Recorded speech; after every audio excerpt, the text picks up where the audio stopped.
Resident Evil 4 Remake has been announced, and it looks fantastic so far.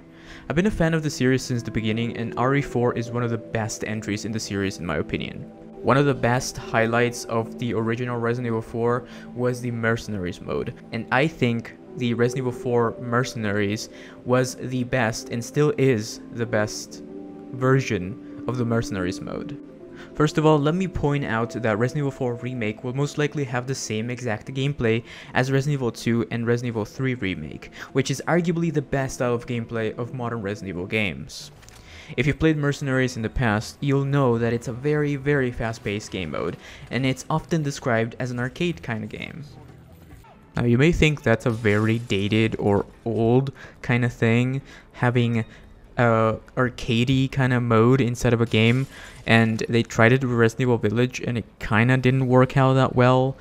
Also, it's interesting to point out, Resident Evil 3 Remake did not receive any Mercenaries mode or update, despite the original being the game that introduced the original Mercenaries mode to the series. This decision was not well received by fans, and it left a bitter taste to this day towards the developers, who decided to cut the Mercenaries mode for RE3 and instead decided to develop Resistance, which turned out to be yet another massive multiplayer disappointment. Purely based on that, I think Capcom has learned their lesson though, and we will definitely see a return to the Mercenaries in Resident Evil 4 Remake, which was an integral part of the original game.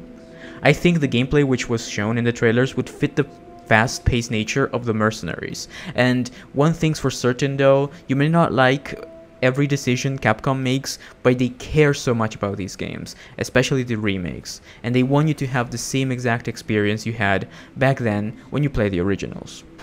Let me know what you think about this in the comments down below, and don't forget to leave a like on this video if you'd like to see more. And as always, please stay tuned and enable notifications to know when I upload. Thank you and have a wonderful day.